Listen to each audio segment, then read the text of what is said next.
Okay, game. Pag-usapan na muna. Unahin ko muna to guys kasi ito dapat yung ano i-record ko kaso hindi ko na nagawa kagabi. So ngayon ko siya gagawin. Mabilis lang naman to. Oo. Meron lang akong gustong soplain na miyembro ng Kamara de Representante. Soplain ko lang guys. Just give me mga 10 minutes dito para dito sa mokong na to. Kasi nagkakalat ng fake news tong kongresista na to. Nagkakalat ng fake news eh. Oo. Ito siya oh. Pakita ko sa inyo. Yan. Kilala nyo ba to? Yan. Yan yung yan yung congressman na nahalalang dahil sa TikTok. Oo, si Eli San Fernando. Sumikat lang siya dahil wala siyang ginawa sa TikTok kundi bumatikos ng kahit ano. As in kahit ano.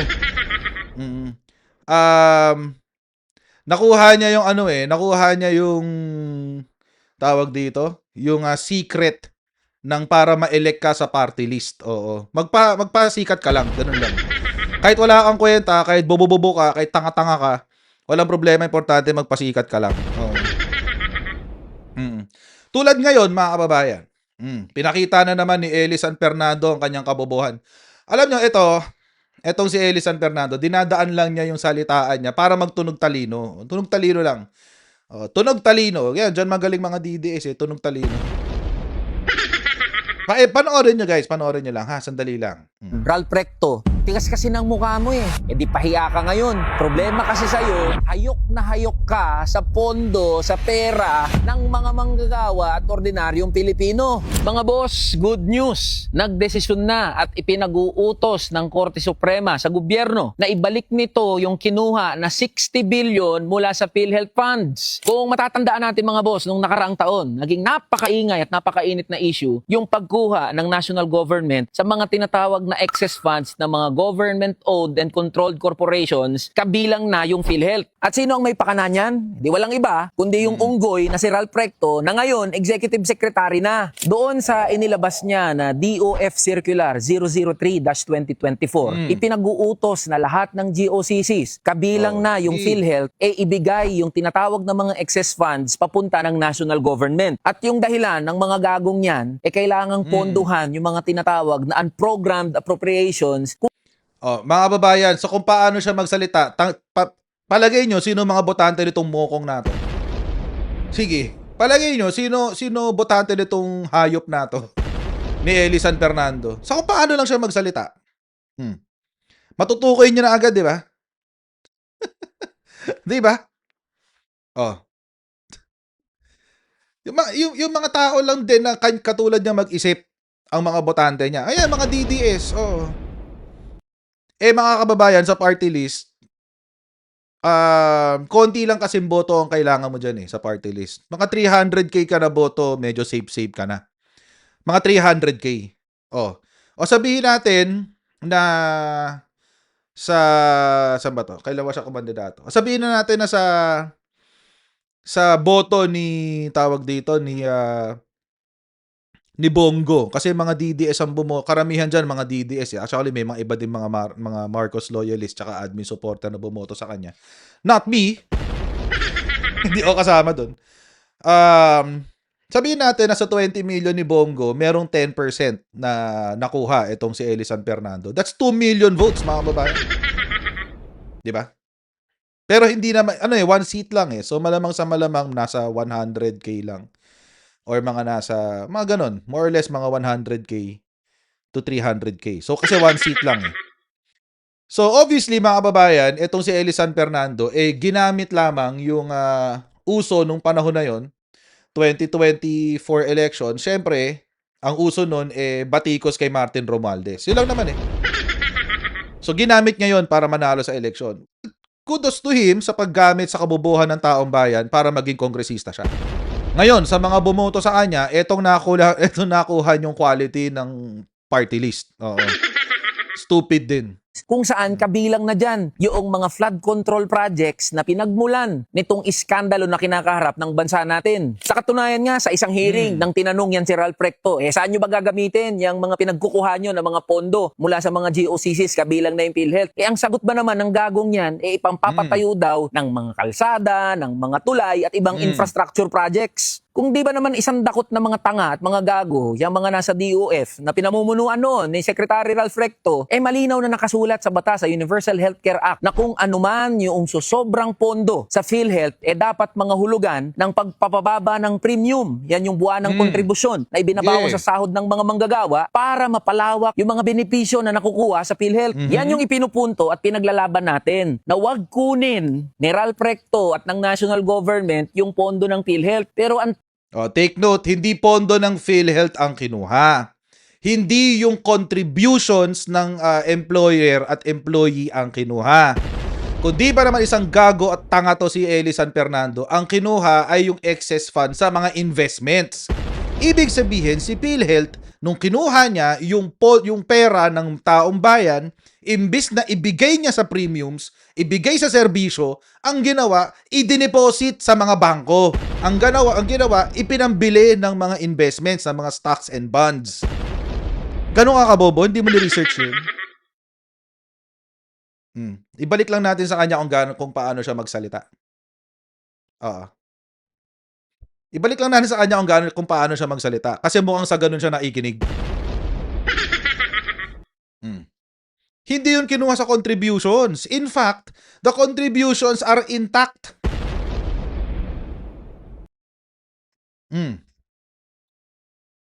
Pero dahil nga ganun kabobo at ganun kagago at ganun katanga, etong si Eli San Fernando, kinakalat niya fake news.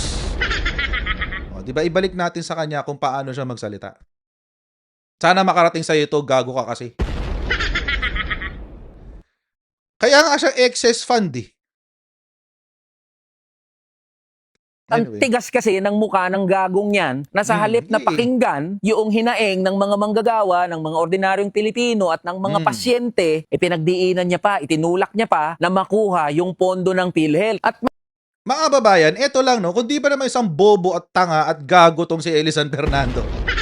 Again mga kababayan, na ibinabalik lang natin sa kanya yung kanyang lengguwahe. Hindi ko talaga ako nagmumura sa live. Pero dahil ganyan siya, ibabalik ko lang sa kanya yung lengguwahe niya kasi baka yun ang naiintindihan niya.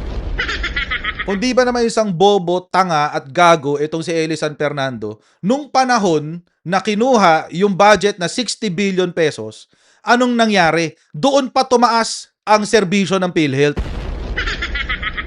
Di ba? Doon pa tumaas ang serbisyo ng PhilHealth. Na-cover ang mga dialysis, na-cover ang zero balance billing, na tumaas ang pati ER ngayon, kino-cover na, nadagdagan ang mga libreng gamot. Kung di ka naman isang bobo, tanga at gago, Eli San Fernando, ayus-ayusin mo yung mga pinagsasalita mo. Magsasalita ka ng salitang kanto pero hindi ka aral dun sa tinatopic mo. Hindi tumaas ang premiums, Albert Limacosa. Ganun pa rin ang premium. Ang nag-iba lang ay yung serbisyo, nadagdagan yung services. Di ba naman? Kung di ka ba isang bobo, tanga at gago, Eli San Fernando, you're barking up the wrong tree. First and foremost, lampasan na natin to. Puro kabobohan ni San Fernando. Doon na tayo sa kasuhan daw si Ralph Recto. Dito tayo sa huli.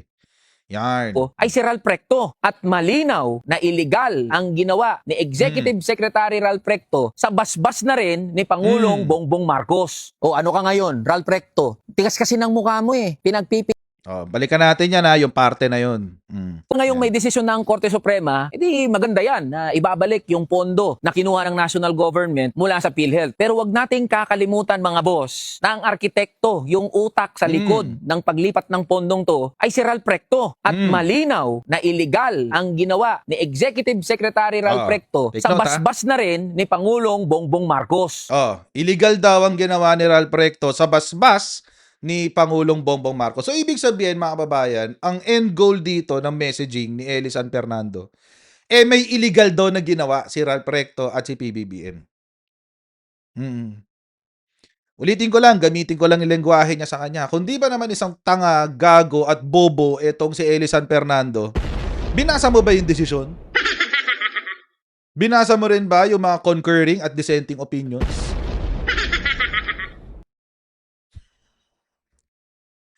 Tanga-tanga at saka ang bobo nito Eli San Fernando.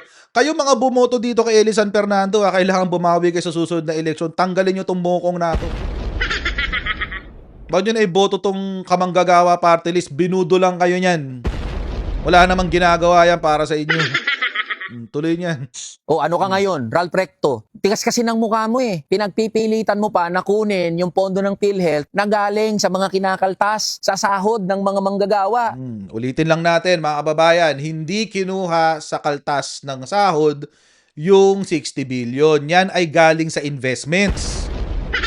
Imagine mga kababayan, natutulog lang yung 60 billion na yan. Eh kung hindi kinuha ng national government yan, eh di hindi ngayon makaka-issue. Diba? Eh di hindi ngayon mare-resolve. Ibig sabihin, yung 60 billion pesos na yun, natutulog lang yan sa coffers ng PhilHealth. Hindi nila ginagamit. Oh, bakit nila itinatago yan? Alam nyo, may kutob ako kung bakit mga kababayan.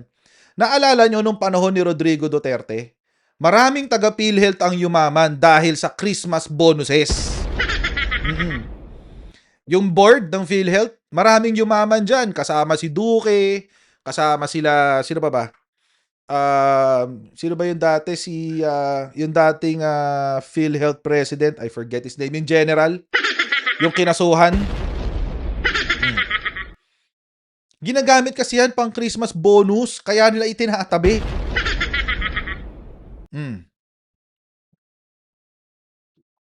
Kontribusyon ng mga ordinaryong Pilipino. Eh di pahiya ka ngayon. Problema kasi sa'yo, hayok na hayok ka sa pondo, sa pera ng mga manggagawa at ordinaryong Pilipino. Para naman sa PhilHealth, wag yung gawing bangko. Yung PhilHealth, tiyakin nyo na yung kontribusyon ng mga manggagawa at ordinaryong Pilipino mapupunta sa dapat niyang pagkapuntahan. Dapat kasuhan itong si Ralph Recto at yung mga kasama niya na arkitekto ng paglipat ng pondo ng mga GOCCs papunta sa national government. Malinaw na sinasabi ng Korte Suprema, illegal yan at hindi po pwede yan. Kaya itong nangyari na to mga boss ay patunay lang na may kasuhan daw si Ralph Recto, guys.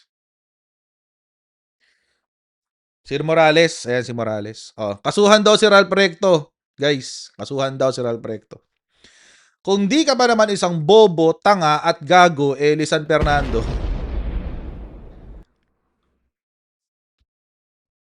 anong sinabi ng Supreme Court? Recto has no criminal liability in PhilHealth fund transfer. O sige, ano ikakaso mo? Gago ka pala eh. Eli San Fernando, ano ikakaso mo sa kagaguhan mo? Ngayon nyo lang ako maririnig na ganito, guys. Ngayon lang. Mamaya siguro ihihiwalay ko tong topic na to. Ihihiwalay ko siya isang video para makita nyo ng hiwalay. Di ba? Nasa desisyon yan, guys eh. Nandoon yan sa desisyon ng Korte Suprema, mga kababayan. Nakasulat, concurring opinion niya yata to, if I'm not mistaken eh. 4 justices of the Supreme Court have asserted that there is no criminal liability that can attach to then Finance Secretary and now ES Ralph Recto, who ordered the remittance of the PhilHealth 60 billion pesos worth of unused funds to the National Treasury. And take note mga kababayan, hindi yung sinabi ng Korte Suprema na illegal yung transfer.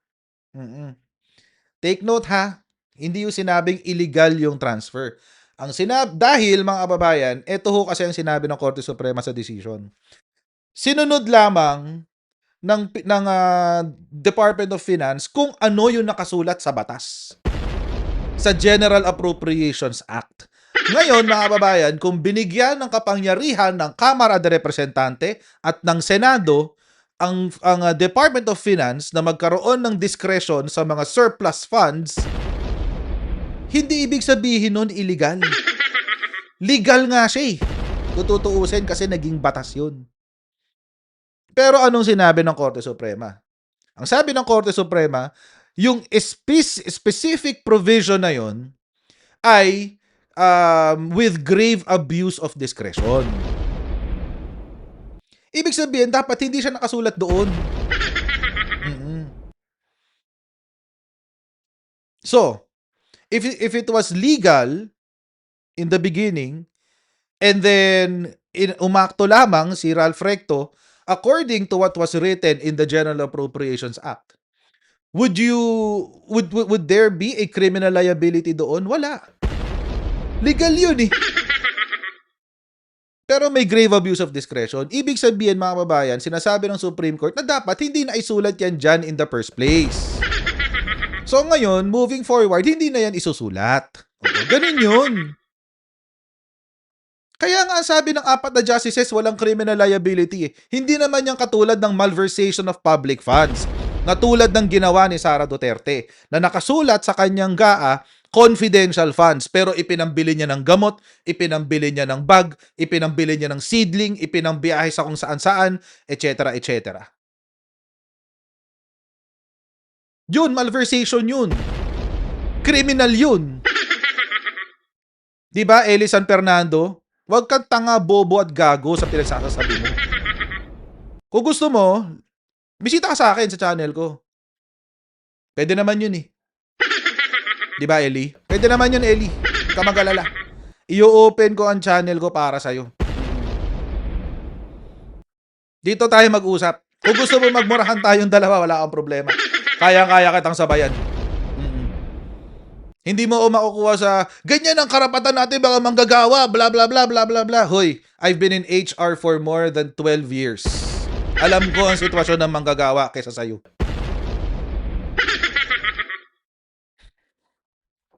Baka mas alam ko pa sitwasyon ng manggagawa kaysa sa'yo. Anyway, yun lang naman. Ito si Eli San Fernando, gusto lang niya kasi ikabit yung illegality of the transfer ng 60 billion. Quote unquote, hindi naman siya illegal, but it is with grave abuse of discretion. Okay? Ulitin natin ha. Kaya walang criminal liability si Ralph Recto kasi sinunod lang niya yung batas. And the law, yung batas na nakasulat sa GAA, yun ang i-declare na with grave abuse of discretion. Okay? Ulitin natin ha. Hindi sinabing illegal. Kasi kung illegal, edi yun ang sasabihin ng Korte Suprema. It is illegal. Hindi. Ang sinabi, yung provision was written, or the provision has in itself grave abuse of discretion. Kaya nga walang criminal liability. Ano yung kakaso mo kay Ralph Recto? Sige.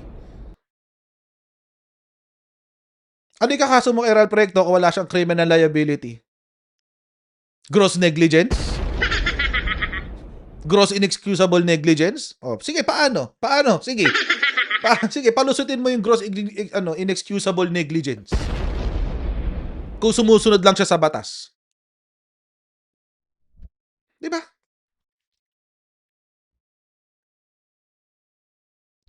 Ulitin ko lang. This is an open invitation kay Eli San Fernando. Total naman gusto mo yung basagan eh. Oo, dito ka na lang sa channel ko magaganyan para may sumasagot sa iyo, 'di ba? Sigurado ako yung mga tao ni Sino ba to? Yung mga tao ni Attorney Empoy magko-comment yan. Bakit kami hindi mo pinapansin? Bla bla bla bla bla. Hindi, gusto ko kausap si Magalong eh. Ba't ako kukuha ng second-hand information? Di ba? Ba't ako kukuha ng second-hand information? So, open invite din kay Magalong. Tagal na ng open invite ko sa kanya. Hanggang ngayon, di ako pinapansin. So, mga babayan, hanggang dito lang po muna tayo sa ating live stream for today. Oo. Please don't forget to like, share, subscribe, and I'll see you later sa susunod po natin Coach Garrett Live. Right? Bye everyone. See you later. Bye.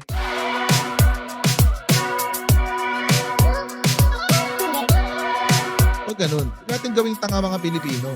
Mas maganda kasi nasa lugar mo ng tama kaysa yung pinipilit mo yung pagkakamali.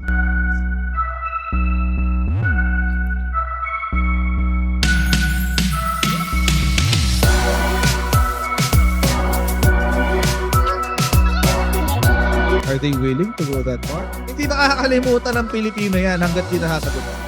Sino ngayon ang sasabi ng totoo?